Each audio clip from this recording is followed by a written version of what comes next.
전도서는 말씀드린 것처럼 1장에 헛되고 헛되며 헛되고 헛되니 해 아래에서 하는 모든 수고가 바람을 잡으려는 것처럼 헛되다라고 전도자가 선포한 그 선언의 내용을 증명하는 형식으로 그렇게 기록되어져 갑니다.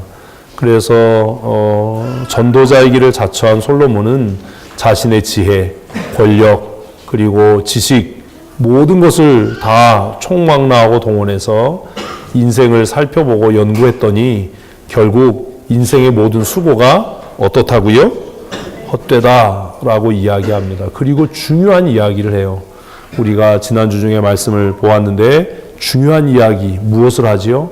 하나님께서 굳게 하신 것을 인간이 곧게 할 수 없다. 하나님께서 어그러지게 하신 것을 인간이 바르게 할 수 없다.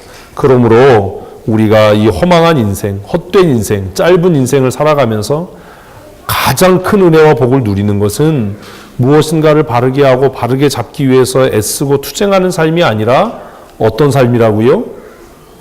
하나님이 주신 분복을 누리는 삶이에요. 누리는 삶.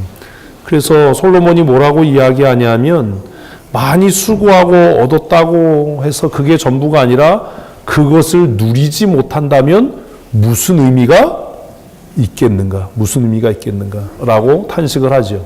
그 솔로몬의 탄식은 신명기에 있는 율법, 민수기에 있는 법을 다시 생각하게 합니다. 전쟁이 발발했을 때에 전쟁에서 면제되는 몇몇 사람들이 있습니다. 그 첫 번째가 누구예요? 두려워하는 자예요. 왜 그러지요? 그 두려움이 모든 회중을 패하게 할 것이기 때문입니다. 그리고 두 번째, 세 번째 전부 다 어떤 사람이지요? 포도원을 만들고 그 열매를 따지 못한 사람, 정혼을 하고 결혼 생활의 기쁨을 누리지 못한 사람, 뭐 이런 사람들은 전쟁에서 면제되도록 그렇게 명령합니다. 왜냐하면 하나님이 주시는 인생에 있어서 가장 큰 복은 하나님이 주시는 복을 어떻게 하는 것이기 때문에 누리는 것이기 때문이에요.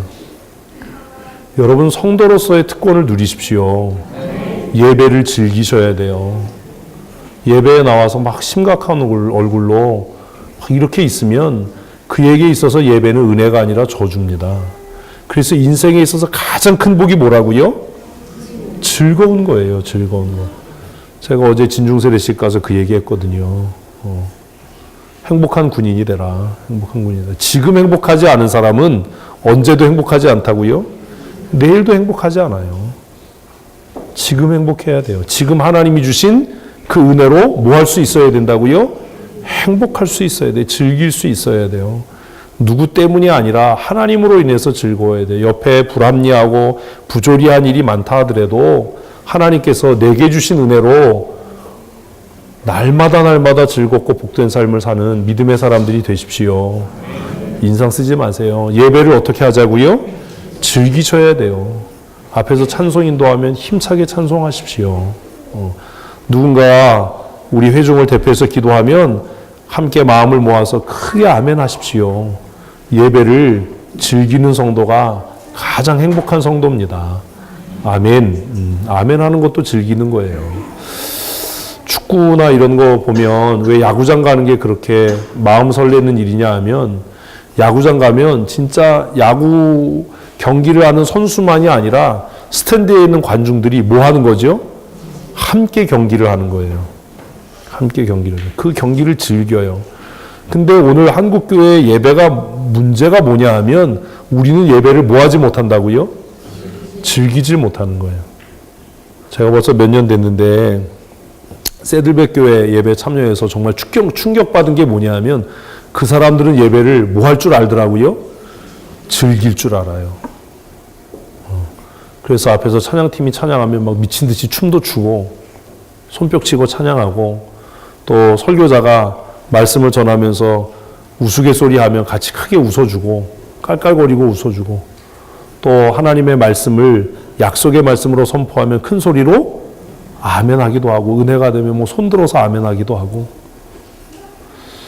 손뼉 치기도 하고 그래서 예배를 이렇게 처음 제가 그 미국의 예배를 참여해서 이렇게 사실 주일 오후였지만 관람객 입장에서 예배를 이제 목사로 예배를 이렇게 관전하면서 우리의 예배와 결정적으로 다른 하나, 그들은 예배를 뭐 하더라? 즐기더라. 우리는 예배를 어떻게 하더라? 견디더라. 우리는 예배를 어떻게 해요? 견디는 거예요. 여러분, 그 예배가 즐거워지면 길수록 좋겠어요? 짧을수록 좋겠어요? 새들백 교회 예배 길어요. 설교 길어요. 나중에 짜증나더라고요. 못 알아듣는데. 길게 하니까 머리가 아파요. 맨 처음에 막 신경 써서 듣잖아요. 그럼 뜸성뜸성이라도 알아듣는데 이게 너무 길어지니까 이제 나중에 막 이제 머리가 이제 피곤하고 지치는 거예요. 근데 제가 어지간해서는 길다라는 생각을 하는데, 야, 진짜 설교 길게 한다. 그런데 우리가 볼 때는 정말 날라리 뺨치도록 그렇게 옷을 그렇게 입고 온 사람들이 그 예배 끝까지 뭐 하더라고요? 즐기더라는. 예배 마치고 나가는 얼굴이 너무나 기쁨으로 가득하고, 해가 졌는데도 앞에서 커피 마시고 모닥불 펴놓고 불 쬐고 하면서 그 예배의 감격과 은혜를 나누는 것처럼 보이더라는 겁니다. 아, 한국 예배와 다르다. 그래서 제가 이번에 이제 아이들과 함께 미국에 가면서 제가 전제한 게 한인교회는 안 간다. 한인교회는 안 간다. 그래서 가능하면 미국의 보수적인 교회와 복음주의적인 성향이 강한 교회들을 주일에 탐방했으면 좋겠다. 그래서 그 예배에 참석했으면 좋겠다. LA 쪽으로 가면 뭐 새들백이나 이런 데를 가겠지만 지금 이제 뉴욕으로 가니까 그쪽에 어떤 교회들이 있는지 몰라서 그쪽에 이제 그것을 주선하는 목사님들에게 다 위임하고 맡긴 상태지만, 그래서 우리 아이들이 사실 우리 얘네들 보면 예배를 견디는 거죠. 지금 벌써 머리를 쳐박고 있는 놈들이 있는데, 예? 이 아이들이 어려서부터 예배를 뭐 하는 사람들이 되도록, 그렇다고 또 다 한꺼번에 다 쳐다보면 얘네들이 얼마나 그렇겠어. 그렇게 얘기하니까 이 바리새인 중에 상바리새인 우리 집 아새끼가 갑자기 막 이러다가 딱 이러고 있는 거죠. 야, 이재영이 대단해요. 순발력이 엄청나요. 제가 이 광시야각을 갖고 있기 때문에 한 번에 다 보이거든요. 예배를 즐기는 그런 어른들이 됐으면 좋겠다. 새해에는 우리 예배를 함께 즐기십시다. 여러분 마음의 태도를 바꾸셔야 돼요. 그게 변하여 새 사람 되는 거예요. 앞으로 좀 나와서 앉으세요. 공연장 가면 비싼 돈 주고 어디 앉지요? 앞자리 앉자리 침 튀기는 곳에. 우린 왜 자꾸 멀리 가는지 모르겠어요.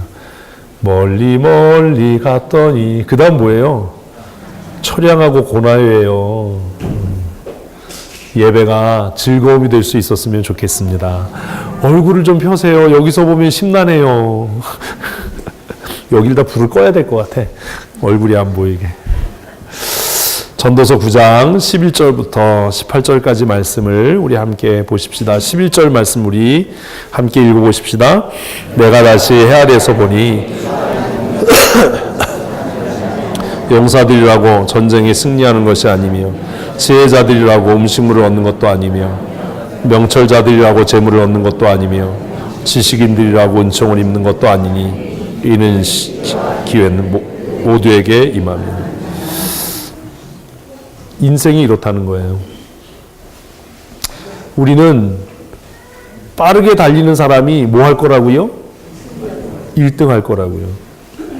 이걸 오늘날의 말로 바꾸면 공부 잘하는 사람이라고 성공하는 것이 아니고 좋은 대학 나왔다고 해서 편안한 삶을 사는 게 아니다.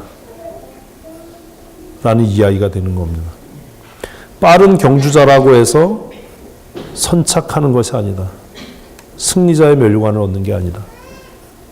인생이 이런 불합리와 부조리로 가득하다. 우리는 인과론에 너무 익숙해져 있어요. 공부 잘해야 성공한다. 최선을 다하면 성공한다. 이런 인과론에 익숙해져 있어서 누가 만들어냈는지 모르지만 그것을 맹신해요. 그래서 아이들에게도 야, 행복하게 즐겁게 살려면 뭐 해야 돼? 공부 잘해야 돼. 공부 많이 해야 돼. 그런데 전도자는 뭐라고 이야기하냐면 그게 아니더라. 내가 인생을 살펴보았더니 인생에 정말 알 수 없는 부조리와 불합리가 있는데 그게 뭐냐 하면 빠른 경주자라고 해서 일찍 도착하는 것도, 용사라고 해서 전쟁에서 승리하는 것도, 지혜자라고 해서 돈과 명예를 얻는 것도 아니고, 그리고 지식인들이라고 해서 은총을 입는 것도 아니더라. 그러면 누가 이런 것들을 얻느냐? 마지막 두 줄 다시 한번 읽습니다. 이는 시기와 기회는 그들 모두에게 임함이니라. 그럼 누가 얻어요? 기회를 잡는 자요. 누가 얻어요? 시기를 분별하는 자요. 빨리 달린다고 해서 1등 하는 것도, 용사라고 해서 전쟁에 승리하는 게 아니라 기회를 포착하는 사람. 하나님이 정하신 때를 분별하는 사람. 그 사람이 그것을 얻는다라는 거예요. 그래서 하나님께서 모든 사람에게 시기와 기회를 주시더라. 그래서 우리가 노력하는 그 노고와 수고가 아무런 의미가 없더라. 이렇게 이야기하는 거예요. 12절 같이 읽겠습니다.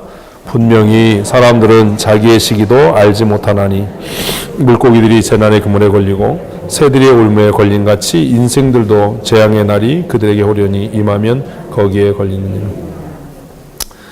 내가 단언컨대, 내가 명확하게 이야기하는데 사람들이 빨리 달리려고 애쓰고 싸움에 능한 자가 되기 위해서 연습하고 훈련하고 지혜와 명철을 얻기 위해서 정말 수고하지만 그들에게 한 가지 부족한 것이 있는데 뭘 몰라요? 자기의 시기예요. 여기서 말하는 자기의 시기는 쉽게 말하면 자기가 언제 죽을지 죽는 날을 모른다라는 겁니다. 우리가 언제 죽을지 죽는 날을 안다면 지금처럼 살까요? 이렇게 안 살 거예요. 내일 죽는다라는 걸 알면 우리가 여기 와서 앉아 있을까요? 네, 이래야지 또. 아니요, 이러면 어떻게 해요? 주일인데, 내일 죽어도 주일은 교회로 와야지. 네? 인생의 그 아이러니는, 인생의 비극과 슬픔은 자신이 언제 죽을지, 자신에게 언제 어떤 불행이 닥칠지 모르고 산다는 거예요. 그냥 자신이 계획해놓은 그 삶의 여정을 따라서 내가 앞으로 몇 년 후에 뭐하고 몇 년 후에 뭐하고 이렇게 계획하고 살지만, 그러나 자신의 계획대로 되는 일은 아무것도 없다. 그 시와 때는 누가 정한다? 하나님이 정해요. 그래서 물고기들이 재난의 그물에 걸리는 것처럼, 새들이 그 올무에 걸려서 저녁 반찬거리가 되는 것처럼 인생들에게도 어느 날 갑자기 호련히 뭐가 다가온다고요? 죽음의 날과 재앙의 날이 다가와요. 그래서 정말로 현명한 사람은 빨리 달리기를 연습하고 지혜를 얻기 위해 훈련하고 싸움 잘하는 사람이 되기 위해서 자신을 연단하고 우리식으로 하면 스펙을 쌓고 유학을 가고 이런 사람이 아니라 진짜 탁월한 사람은 무엇을 분별하는 거라고요? 하나님의 때요. 하나님이 정하신 때를 분별하는 사람이 가장 지혜로운 사람이다 라고 이야기를 하는 겁니다. 그러면 어떻게 하나님이 정하신 때를 알 수 있겠는가 라고 하는 것이 고민이 되겠죠.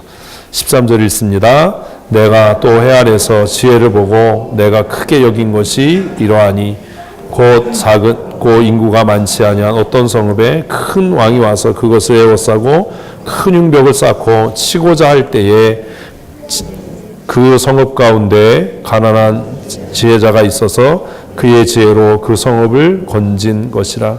그러나 그 가난한 자를 기억하는 사람이 없었도다. 중간에가 제가 왜 나왔죠? 없었도다. 이거는 사무엘에 있는 이야기를 우리가 생각하게 되죠. 사무엘의 그 지혜로운 여인이 성읍을 구했던 이야기 기억하세요? 그래서 지혜가 결국 그 성읍 전체 사람을 죽음에서 건져내는 그런 탁월함과 능력이 있다라는 거예요. 그런데 여기에도 모순이 있어요. 16절 읽습니다. 그러므로 내가 이르기를 지혜가 힘보다 나으나 가난한 자의 지혜가 멸시를 받고 그의 말들은 사람들이 듣지 아니하였노라. 그래서 인간의 또 하나 모순은 지혜가 용사의 힘보다 낫고 많은 군사들의 그 능력보다 낫지만 가난한 자의 지혜는 무엇 되지 못한다고요? 인정받지 못하고 기억되지 못한다. 이것도 인생의 모순이다 라는 거예요. 우리도 그래요. 많은 사람들이 진리라서 그 말을 따르나요? 아니면 그것을 말하는 사람이 어떠하기 때문에 그 말을 믿나요? 이해가 안 되세요? 그런 거잖아요. 여러분, 제가 하는 말을 더 신뢰하겠어요? 텔레비전에 나와서 뭔가 얘기하는 사람의 말을 더 신뢰하겠어요? 에이. 무슨 말인지 아시겠어요? 그래서 누군가를 미혹하고 유혹하려고 하는 사람들이 큰돈 들여서 방송에서 이야기하는 거예요.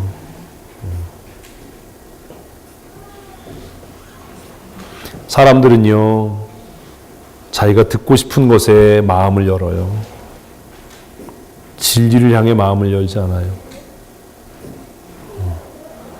아무리 그것이 진리인 것 같아도요, 다 듣고 나서 그래도 나 안 믿어. 이래버리면 끝나는 거예요. 지혜자가 성읍을 구하고 지혜가 군마에 많은 것보다 훌륭하지만 그래도 살펴보니까 어떻더라? 가난한 자의 지혜는 뭐하지 못하더라고요? 인정받지 못하더라. 이게 인생의 슬픔이다. 그 가난한 자의 지혜는 잊혀진다라는 겁니다. 그러면 어떻게 해야 될 것인가? 우리가 어떻게 살아가야 될 것인가? 라는 고민이 남겠죠. 17절 말씀 읽겠습니다. 조용히 들리는 지혜자의 말들이 우매한 자들 다스리는 자의 호령보다 나으니라.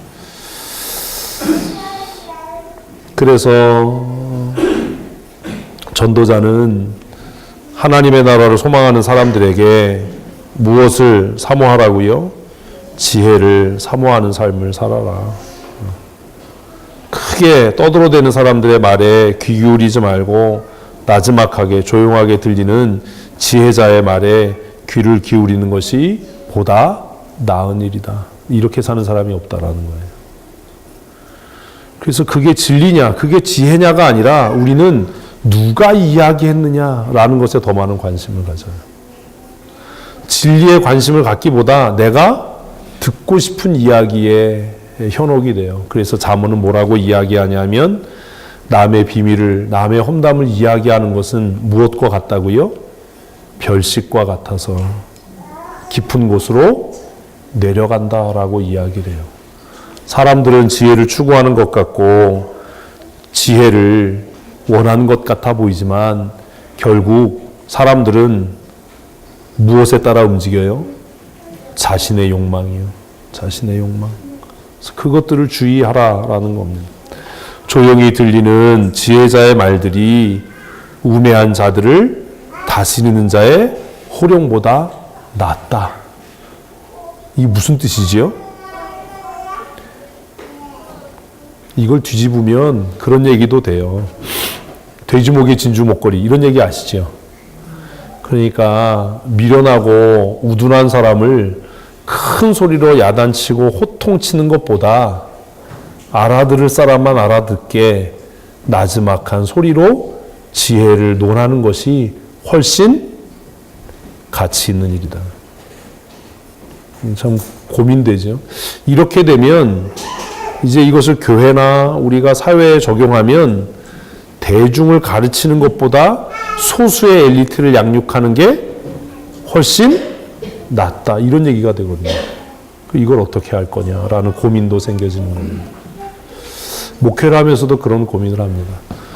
전체를 다 끌고 갈 거냐, 아니면 알아듣고 따라오는 소수의 사람들을 데리고 갈 거냐, 이게 문제인 거예요. 어떤 게 옳죠? 쉽지 않죠. 쉽지 않은 문제입니다.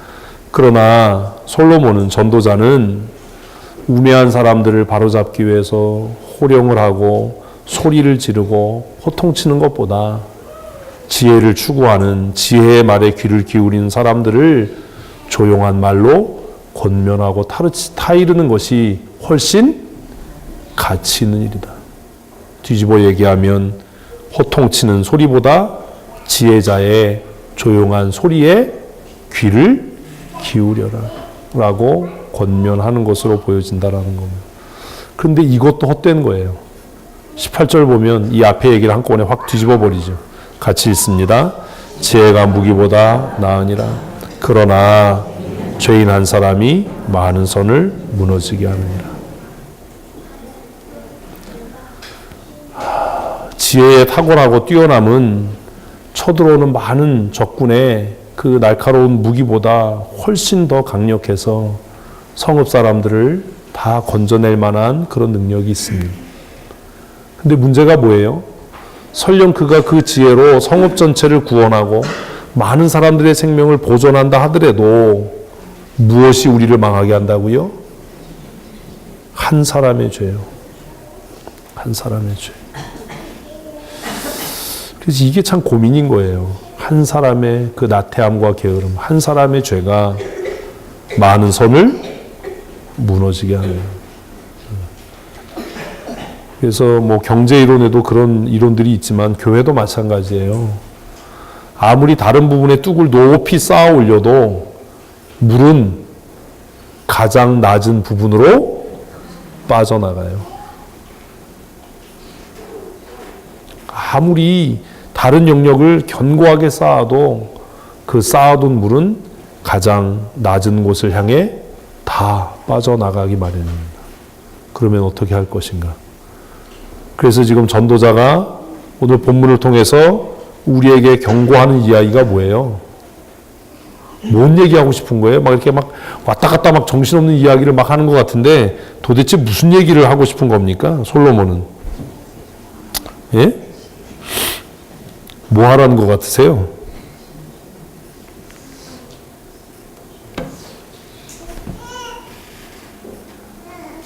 결론을 내셔야죠, 결론을. 앞에서부터 11절은 뭘 잡아라? 기회. 하나님의 때와 기회를 분별해라 라는 이야기지요. 그렇지만 인생의 그 부조리함, 인생의 비극은 뭘 모른다? 자기에게 임할 재앙의 날을 알지 못해서 그물에 걸리는 물고기처럼 올무에 잡히는 새처럼 지혜를 통해서 그 시기와 때 하나님이 정하신 시기를 분간하지 못하면 이렇게 되는 것 아니겠냐. 그래서 무엇이 중요하다? 지혜가 중요하다. 여기서 말하는 지혜는 무슨 지혜예요? 때를 분간하는, 시기를 분간하는 그런 지혜. 아, 내가 또 해 아래서 지혜를 보고 아, 이게 대단하구나. 이게 크구나. 이렇게 생각을 했어요. 그래서 14절에 이제 자기가 알고 있는 역사의 사건을 이야기하는 거죠. 그 지혜로운 한 여인을 통해서 성읍 전체가 어떻게 된 구원함을 얻은 그 이야기를 하는 겁니다. 15절 여기 앞에가 지워졌어요. 그래서 15절 보면 그 성읍 가운데에 가난한 지혜자가 있어 그의 지혜로 그 성읍을 건진 것이라. 그 성읍 가운데 누가 있어요? 그 성읍 가운데 이 죄가 빠지고 가난한 지혜자가 있어서 그 지혜로 건져냈지만 그런데 또 다른 문제가 뭐예요? 사람들이 그 가난한 사람을 무엇하다는 것 때문에 가난하다는 것 때문에 인정해 주지 않고 보상해 주지 않고 그 지혜를 기억함이 없더라. 이것도 모순이다 라고 이야기하는 겁니다. 지혜가 많은 힘보다 낫지만 사람들은 가난한 사람의 지혜를 멸시하더라. 그리고 나서 17절에 뭐라고 이야기하는 거예요? 그렇지만 너희가 정말로 지혜로운 사람, 하나님의 때를 분간하기를 원하는 사람이라면 큰 소리로 미련한 사람을 호통하고 다스리는 그 큰 외침보다 무엇을 들어라? 조용하게 들리는 지혜자의 말에 귀를 기울여라. 자, 그래서 이제 내가 지혜를 얻었어요. 하나님의 때를 분간해요. 하나님이 정하신 시기를 분간하는 지혜자가 됐어요. 그것이 18절 첫 줄이에요. 지혜가 뭐보다 나요? 많은 무기보다 나아요. 내가 이제 지혜가 있어요. 하나님의 때를, 하나님의 뜻을 분간하는 지혜가 있어요. 그런데 결정적인 문제가 뭐예요?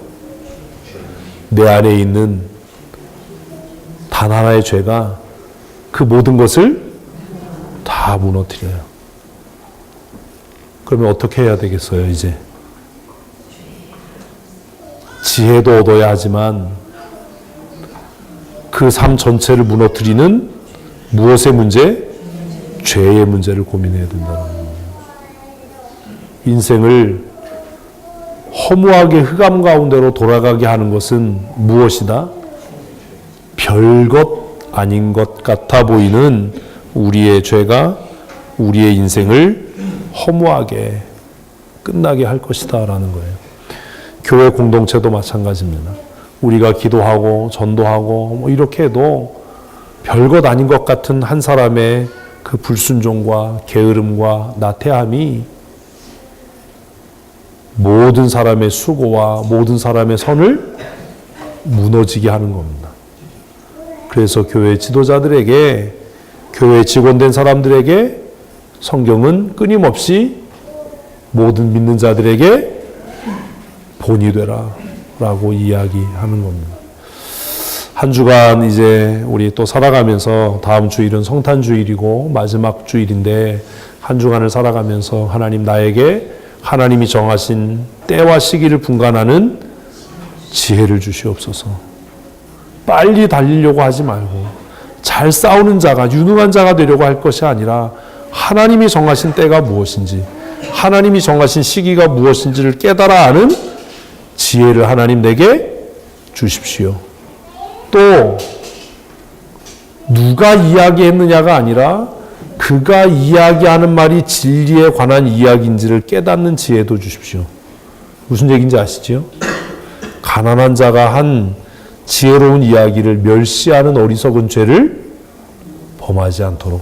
우리는 가끔 그런 착각하거든요. 그래서 목사님 텔레비전에서 나온 목사님이 뭐라고 했는데요.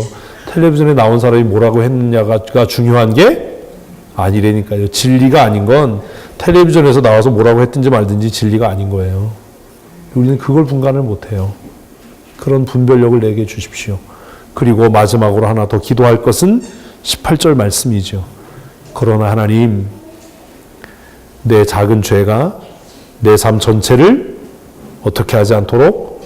무너뜨리지 않도록. 우리 공동체의 작은 죄가 우리 교회 전체를 무너뜨리지 않도록, 많은 사람의 선을 무너지게 하는 어리석음이 되지 않도록 하나님 우리를 죄 가운데서 건져 주십시오. 주일 오전에 우리 말씀 나눈 것처럼 과거의 습관과 전통에 매여서 썩어져가는 구습을 따르는 옛사람을 벗어버리고 새 사람을, 의와 거룩함으로 지으심을 입은 새 사람을 덧입으라 라고 명령하신 말씀대로 올해가 다 지나가기 전에 무엇을 따라 행하자고요? 은혜. 말할 때도 어떻게 해요? 은혜롭게 해요. 오전에 했잖아요. 말할 때도 어떻게 해요?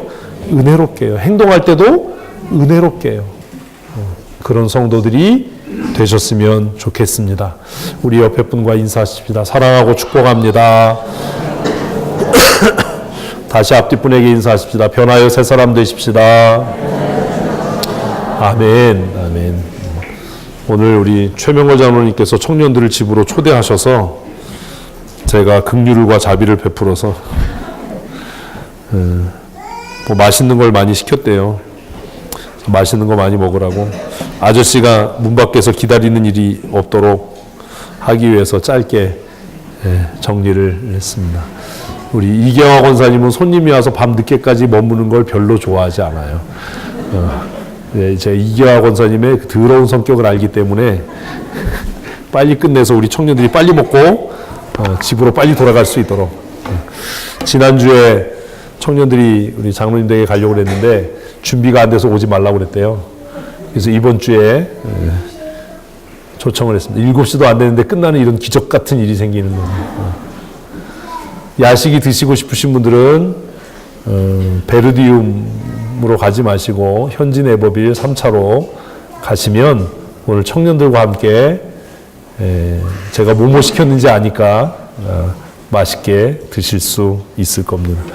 전영찬 장로님 위해서 기도해 주시고 광고 드린 대로 수요일까지 우리 2017년 사역자들은 사업계획서, 예산서를 제출해 주시기를 바랍니다. 재정팀에서는 그 청구된 예산들을 수집하셔서 예산 편성해 주시고 우리 미디어 팀에서는 행사 일정들을 다 함께 정리해서 한 해 행사들이 겹치는 일이 없도록 사전에 좀 조정을 해 주시기를 부탁을 드리겠습니다. 우리 함께 기도하시겠습니다. 하나님 아버지, 우리에게 하나님의 때와 시기를 분별할 수 있는 지혜의 마음을 더하셔서 어리석고 미련하여 올무에 걸리는 삶을 살지 않도록 주님 은혜를 더하여 주시옵소서. 큰 소리로 외치는 우매한 자를 호령하는 소리에 우리의 마음이 흔들리지 않게 하시고 나지막하게 들리는 지혜자의 음성에 우리의 마음을, 우리의 귀를 열어 그 말씀대로 복종하여 열매 맺는 믿음의 사람이 되게 하여 주시옵소서. 하나님, 우리에게 지혜를 더하시되 그러나 우리의 작은 죄가 우리의 인생 전체를 무너뜨리는 이러한 모순을 우리가 겪지 아니하도록 날마다 정결케 하시고 거룩케 하시고 변하여 새 사람 되는 은혜도 내리워 주시옵소서. 썩어져가는 구습을 쫓는 옛사람을 벗어버리게 하시고 하나님의 의와 진리로 거룩하게 지으심을 입은 새 사람을 덧입어 날마다 하나님을 영화롭게 하는 믿음의 사람으로 승리하는 삶 살아갈 수 있도록 은혜와 은총을 더하여 주시옵소서.